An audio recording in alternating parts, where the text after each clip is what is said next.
Hello and welcome to Preeti PCS. इस वीडियो में हम 17th बीपीएससी का जो 17 नवंबर को एग्जाम होने वाला है उसके लिए एक सीरीज चला रहे हैं, जिसमें हमारा 10 या 15 हर वीडियो में हमारा इम्पोर्टेंट एमसीक्यू रहेगा। एमसीक्यू में हमारा हिस्ट्री का भी कुछ इम्पोर्टेंट क्वेश्चन रहेगा, पॉलिटी का भी, ज्योग्राफी का भी, साइंस एंड टेक का भी। और ये क्वेश्चन कहाँ से लेंगे? तो आस्था आईएएस, दृष्टि आईएएस, विजन आईएएस, एडुटेरिया, ये जो भी अलग अलग पब्लिकेशन है जहां से संभावना रहता है कि टेस्ट सीरीज से क्वेश्चन एग्जाम में लड़े, तो ये टेस्ट सीरीज के इम्पोर्टेंट यहाँ पे हम करेंगे। जब हम टेस्ट सीरीज को सॉल्व करने बैठते हैं कंटिन्यू 150, तो हमारा थोड़ा सा अगर गलत होता है तो हम डिमोटिवेट हो जाते हैं या हम थोड़ा बोरिंग फील करते हैं, हमें एग्जामिनेशन वाला फील नहीं होता। तो हम क्या करेंगे, अलग अलग पब्लिकेशन का सारा जो भी इम्पोर्टेंट क्वेश्चन है यहाँ क्वेश्चन रखेंगे, और ऐसे हमारा धीरे धीरे करते करते 30-40 वीडियो आएगा, एक प्लेलिस्ट बनेगा, एक सीरीज जिसमें एमसीक्यू सीरीज रहेगा, बीपीएस 17 बीपीएससी एमसीक्यू सीरीज। यहाँ पे आपको डेली देखना है। एक वीडियो से उम्मीद रहेगा कि 1 या 2 क्वेश्चन आए, तो अगर हम 40 वीडियो लाते हैं तो मैक्सिमम 30-40 क्वेश्चन आने की संभावना है। तो आप वीडियो देखेंगे तो आपको ये खुद रियलाइज होगा। तो चलिए शुरू कर लेते हैं बिना किसी देरी के। तो हमारा फर्स्ट क्वेश्चन है, मौर्य वंश के संस्थापक चंद्रगुप्त मौर्य की विजयों का वर्णन किनके ग्रंथ में विस्तृत वर्णन मिलता है? ठीक, भास के ग्रंथ में, शूद्रक के ग्रंथ में, विशाखादत्त के ग्रंथ में, या इनमें से कोई नहीं, मौर्य वंश के बारे में। तो ऑप्शन हो जाएगा हमारा सही आंसर विशाखदत्त, क्योंकि विशाखदत्त का कौन सा बुक में मिलता है? तो मुद्रा राक्षस में मिलता है। मुद्रा राक्षस में इनका लिखा हुआ है, और मौर्यों के विजय के बारे में वर्णन है मुद्रा राक्षस में। ठीक, ये हो गया। एक्स्ट्रा पॉइंट और क्या है? तो विशाखदत्त से रिलेटेड और 2 पुस्तक है, नाम याद रखिएगा, देवी चंद्रगुप्तम और राघवानंद, इनका और 2 ग्रंथ है। तो विशाखदत्त का मुद्रा राक्षस, देवी चंद्रगुप्त और राघवानंदन। ये क्वेश्चन हमारा कंप्लीट हो गया। हमारा सेकेंड क्वेश्चन है, उत्तर भारत में मौर्यों के सबसे महत्वपूर्ण देशी उत्तराधिकारी कौन हुए? क्वेश्चन पूछने का मतलब है कि उत्तर भारत में मौर्यों के बाद कौन से शासन आए? शुंग वंश, वर्धन वंश, पाल वंश, कणव वंश। तो हम सभी को पता है मौर्य के बाद शुंग आए थे, और शुंग वंश के संस्थापक कौन थे? तो पुष्यमित्र शुंग थे। और पुष्यमित्र शुंग ने अपना जब मगध राज्य में स्टैब्लिश किया अपनी शासन को, तो राजधानी किसको बनाया? तो पाटलिपुत्र को बनाया था। ठीक है। अब हमारा तीसरा क्वेश्चन है, व्यापार सुगमता सूचकांक, यानी ट्रेड में इजी से इजीली ट्रेड हो, इसके लिए जो इंडेक्स निकलता है सूचकांक में, भारत की रैंकिंग सुर्खियों में रही है। तो बताना है कि किसके द्वारा इस रैंकिंग को जारी किया जाता है, यानी व्यापार सुगमता सूचकांक किसके द्वारा जारी की जाती है? हमारा ऑप्शन है ओईसीडी यानी आर्थिक सहयोग एवं विकास संगठन, विश्व आर्थिक मंच यानी कि world economic forum, third option है विश्व बैंक यानी कि वर्ल्ड बैंक, और डी है डब्ल्यूटीओ वर्ल्ड ट्रेड ऑर्गेनाइजेशन। तो हमारा राइट आंसर हो जाएगा विश्व बैंक। क्यों? तो अब ये ध्यान रख लेना है कि विश्व बैंक क्या निकालता है? व्यापार सुगमता सूचकांक। तो आप व्यापार वर्ड देख के डब्ल्यूटीओ में कंफ्यूज मत होइएगा। व्यापार इजी से हो, इसका इंडेक्स वर्ल्ड बैंक निकालता है। सेकेंड थिंग, वर्ल्ड बैंक का 2019 से अध्यक्ष कौन है, और ये आने वाले लगभग 5 सालों तक के लिए अध्यक्ष रहेंगे। तो डेविस मालपास नाम है इनका। ठीक, और कौन कौन सा इंडेक्स जारी करता है व्यापार सुगमता के अलावा? तो ईज ऑफ डूइंग बिजनेस, जो कि अब एग्जिस्ट नहीं करता है, तो ये हटा दीजिए।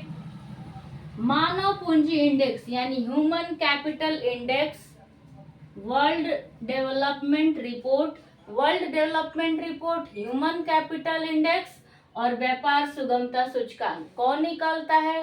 तो वर्ल्ड बैंक निकालता है। वर्ल्ड बैंक के अध्यक्ष कौन है? डेविस मालपास हैं। इसकी स्थापना कब हुई?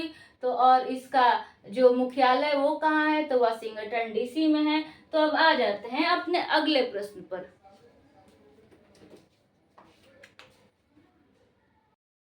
हमारा अगला प्रश्न है, चौथा प्रश्न है, दक्कन ट्रैप के शैल समूह किस प्रकार के ज्वालामुखी उद्गार का परिणाम है।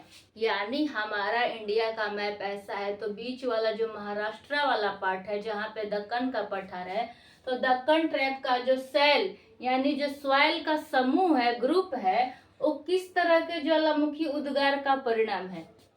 सिल्ट ज्वालामुखी यानी उस ज्वालामुखी से सिल्ट निकला, मिश्रित ज्वालामुखी बहुत सारे निकले मिनरल्स, बेसाल्ट प्रवाह ज्वालामुखी उपयुक्त सभी।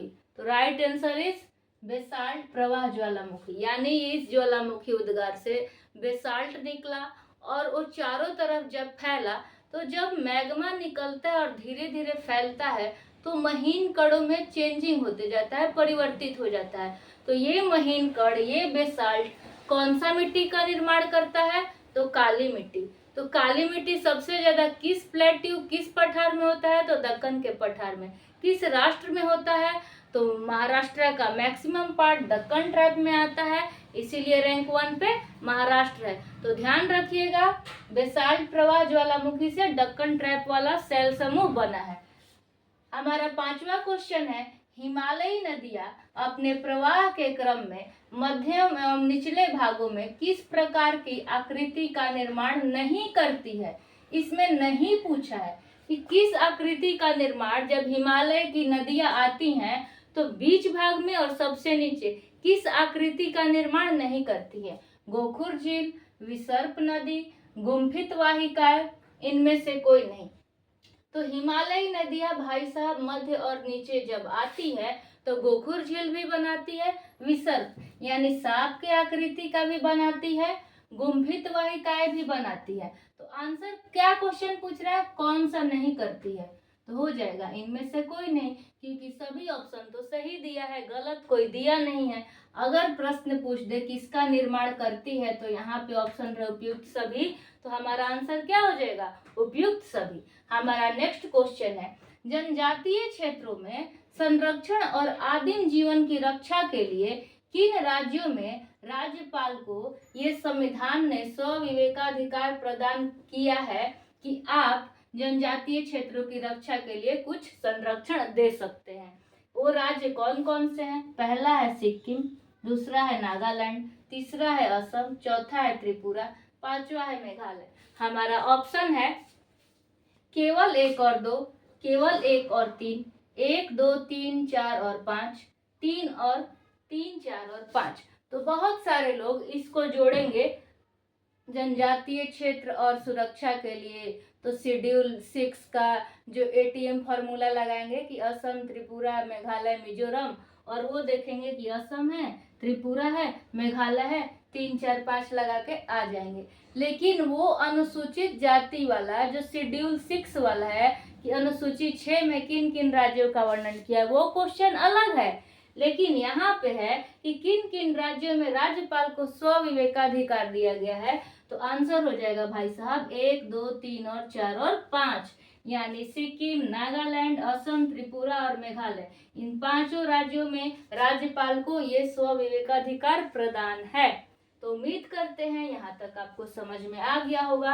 आज का हमारा अंतिम प्रश्न है, भारत के किस राज्य में वन्य जीव अभयारण्य सबसे अधिक है, यानी वन वाइल्ड लाइफ सेंचुरी की संख्या सबसे अधिक है। कर्नाटक, महाराष्ट्र, मध्य प्रदेश, तमिलनाडु। तो राइट आंसर इज महाराष्ट्र। बहुत सारे लोगों को दिमाग में एमपी आ रहा होगा कि यहाँ बहुत वन है, यहीं पे मैक्सिमम कान्हा सुनते हैं, बहुत सारा वाइल्ड लाइफ सेंचुरी हम याद करते हैं, तो यहाँ पे संख्या अधिक होगा। बट महाराष्ट्र में सबसे ज्यादा है, 50 यहाँ पे अभयारण्य है। तो आई होप आपको बहुत मजा आया होगा। तो आज के वीडियो में बस 7 क्वेश्चन, आप कमेंट कीजिएगा। वीडियो अच्छा लगा तो हम संख्या और बढ़ाएंगे, एक वीडियो में 10 से 15 क्वेश्चन रहेगा, ताकि हम बीच बीच में अपना प्रैक्टिस भी करें और रिवीजन के तौर पर इस वीडियो को देख लें, ताकि हमारा थोड़ा माइंड चेंज हो और पढ़ाई में इंटरेस्ट बना रहे। तो thank you so much guys for watching this video. मिलते हैं नेक्स्ट वीडियो में, तब तक के लिए तैयारी कीजिए, अपना ध्यान रखिएगा।